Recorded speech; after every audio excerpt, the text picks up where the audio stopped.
കേരളത്തിലെ പിന്നോക്ക ജില്ലകളിൽ ഒന്നായാണ് വയനാട് അറിയപ്പെടുന്നത്. എന്നാൽ വയനാട് ലോക്സഭാ മണ്ഡലത്തെ VIP മണ്ഡലമാക്കിയാണ് രാഹുൽ ഗാന്ധിയുടെ മടക്കം. 2019 രാഹുൽ ഗാന്ധിയുടെ സ്ഥാനാർത്ഥിത്വത്തോടെയാണ് വയനാട് ദേശീയ ശ്രദ്ധ ആകർഷിക്കുന്ന മണ്ഡലമായി മാറിയത്. 2019 ആദ്യമായി രാഹുൽ ഗാന്ധി വയനാട് ലോക്സഭാ മണ്ഡലത്തിൽ മത്സരിക്കാനായി എത്തിയത്. അക്ഷരാർത്ഥത്തിൽ വയനാട് ജില്ലയാകെ കടലായി മാറിയ കാഴ്ചയാണ് അന്ന് കണ്ടത്.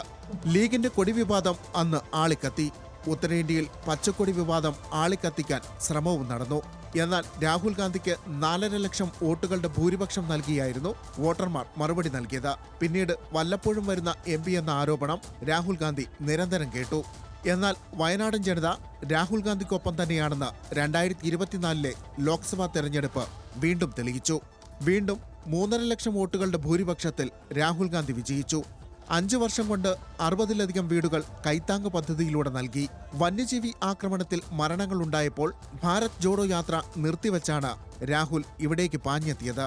കാട്ടാന ആക്രമണത്തിൽ കൊല്ലപ്പെട്ട പയ്യമ്പള്ളിയിലെ അജീഷിന്റെ കുടുംബത്തിന് 15 ലക്ഷം രൂപ നൽകാൻ രാഹുൽ ഗാന്ധി കർണാടകയോട് ആവശ്യപ്പെട്ടു. എന്നാൽ സംഭവം വിവാദമായപ്പോൾ തുക വേണ്ടെന്ന് പറഞ്ഞ് അജീഷിന്റെ കുടുംബവും രംഗത്തെത്തി. പിന്നീട് KPCC 15 ലക്ഷം രൂപ കുടുംബത്തിന് നൽകി. സൂറത്ത് കോടതി വിധിക്ക് പിന്നാലെ രാഹുൽ ഗാന്ധിയെ MP സ്ഥാനത്ത് നിന്ന് അയോഗ്യനാക്കിയത് ആശങ്കയോടെയാണ് വയനാട്ടുകാർ ശ്രമിച്ചത്. അയോധ്യയ്ക്ക് ശേഷം ഔദ്യോഗിക വസതിയിൽ നിന്ന് പുറത്താക്കിയപ്പോൾ തങ്ങളുടെ വീടുകളിൽ വന്ന് താമസിക്കൂ എന്ന് പറഞ്ഞ് വയനാടൻ ജനത കത്തുകൾ എഴുതി. രാഹുൽ ഗാന്ധി വയനാട് വിടുകയാണെന്ന അഭ്യൂഹം വന്നപ്പോൾ പകരം പ്രിയങ്ക ഗാന്ധിയെ മത്സരിപ്പിക്കണമെന്ന ആവശ്യം ശക്തമായി. രാഹുലിന് വയനാട് എത്രത്തോളം പ്രിയപ്പെട്ടതെന്ന് വിജയത്തിന് ശേഷം വയനാട്ടിൽ നടത്തിയ പ്രസംഗത്തിലുണ്ട്.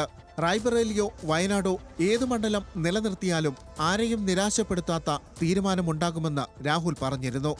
ഒടുവിൽ റായ്ബറേലി നിലനിർത്തിയപ്പോൾ വയനാട്ടിൽ പ്രിയങ്കയെ സ്ഥാനാർത്ഥിയാക്കി വാക്കുപാലിച്ചു. വയനാട്ടുകാരോട് നന്ദി പറഞ്ഞുള്ള രാഹുൽ ഗാന്ധിയുടെ കത്തും വയനാട് എത്രമേൽ പ്രിയപ്പെട്ടതാണെന്ന് ഒരിക്കൽ കൂടി തെളിയിക്കുന്നതാണ്. ന്യൂസ് മലയാളം, വയനാട്.